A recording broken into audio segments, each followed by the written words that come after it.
तो ये एक अवस्था की बात महात्मा कबीर कह रहे कि एक हमारी ऐसी अवस्था बन जाती है जब हमेशा इस हरिदातार के साथ मन का एक लीव, मन का नाता जुड़ा होता है।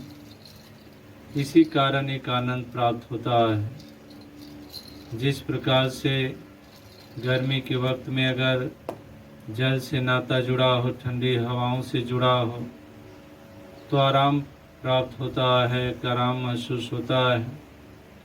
इसी प्रकार से अगर हमारे मन का नाता इस हरिदातार से जुड़ा होता है तो फिर इस सत्संग में बैठकर हमें आनंद प्राप्त होता है। और इसी कारण से सत्संग में मन भी लगता है, क्योंकि एक रस मिल रहा होता है। जिसको जहाँ रस मिलता है वहाँ पर वो भाग भाग कर जाता है, वहाँ के लिए तमाम यत्न भी करता है, तमाम प्रयास भी करता है। इसी प्रकार से संतों महापुरुषों को रस सत्संग में मिलता है।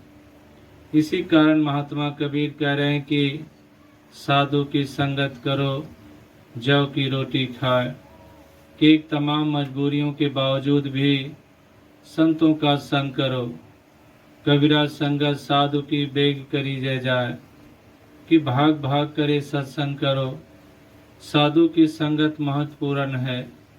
इसलिए महापुरुष कहते हैं सोई दिन भला जा दिन संत मिला।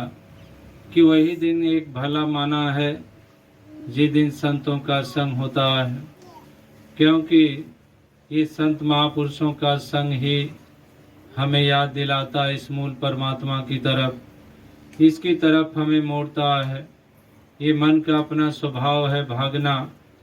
ये मन हमेशा पानी की तरह एक नीचा एक खाई की तरफ ही भागता है। इसी प्रकार से मन भी है कि मन हमेशा भागता है, और संत महापुरुषों का संग मिलता है तो इस मन पर एक अंकुश लग जाता है। जैसे महात्मा कबीर करें कि मन मतंग माने नहीं, चले सूरत की साथ। एक दिन महावत क्या करे, अंकुश भी नहीं हाथ।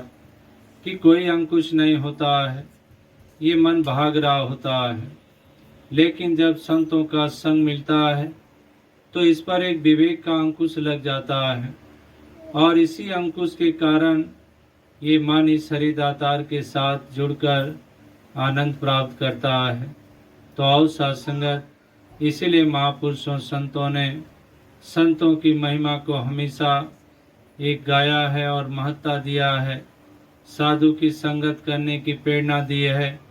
नानक जी भी यही कह रहे हैं, मीरा जी भी यही कह रहे हैं, और भी तमाम संत महापुरुष चाहे किसी भी युग दौर के रहे हों, हमेशा इसी सत्संग को महत्ता दिए कि जहाँ पर इसका बोध हो, ऐसे ज्ञानी जनों का संग कल्याणकारी हितकारी होता है इंसानों के लिए।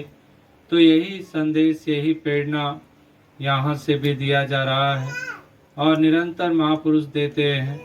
जिनको ये बोध प्राप्त हुआ उन्होंने औरों को संदेश दिया, खुद भी आनंद में रहे, औरों को भी आनंदित रहने का संदेश दिया। तो और सत्संगत यही अरदास प्रार्थना की जाती है कि दातार हर किसी को ऐसी सुमति और सूझी बख्शे, ताकि सभी का मन इस ज्ञान उजाले की तरफ बढ़े।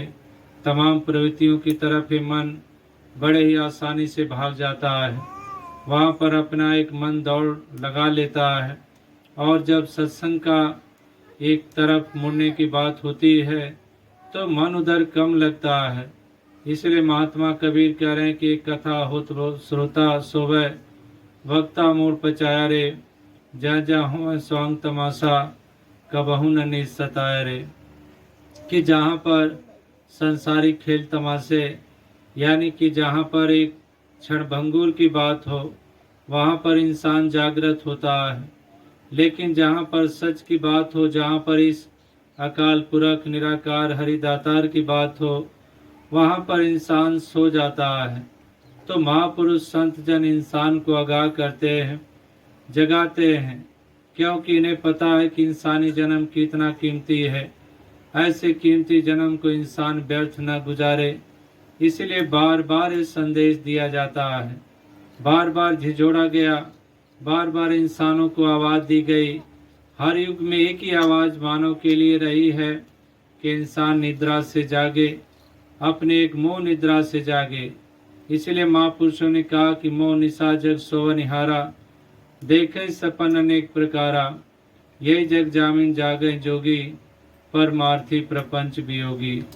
कि ऐसे दौर में महापुरुष संत जन ही जागते हैं और यही सबको जगाने का कारण भी बनते हैं, यही सबके आधार भी बनते हैं। तो इनकी मति को अगर कोई भी अपनाया तो उसका कल्याण हुआ। तो आज भी यही संदेश कि इस इंसान का कल्याण तभी है जब इस मूल परमात्मा को जान ले। इसको जानने के बाद सारे बखेड़े मिट जाते हैं, फिर सारी भ्रांतियां मिट जाती हैं, सारे अंधकार मिट जाते हैं। फिर तो एक आ जाता है कि दुख को दुख नहीं माने, सुख सनय और भय नहीं जाके कंचन माटी माने। कि एक ऐसी अवस्था बन जाती है कि अब दुख को दुख नहीं माने, यानी कि उतार चढ़ाव ये जीवन में आते रहते हैं।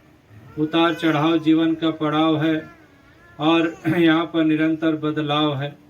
तो इस बदलाव को करें दुख नहीं मानता, वरना तो दुख माना जाता है।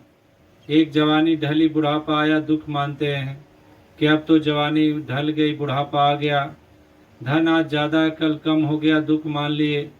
तो महापुरुष कह रहे हैं कि अगर संतों का संग कर लेते हैं, विवेक जाग जाता है, तो फिर दुख को दुख नहीं माने। यानी कि अब कोई परिवर्तन है, उतार चढ़ाव है, तो उसमें दुखी नहीं होता है। दुख को दुख नहीं माने, सुख सनय और भय नहीं मान जाके। कि अब दुख और सुख में उसकी एक ही अवस्था बन जाती है, हर पल इसका शुक्राना ही करता है।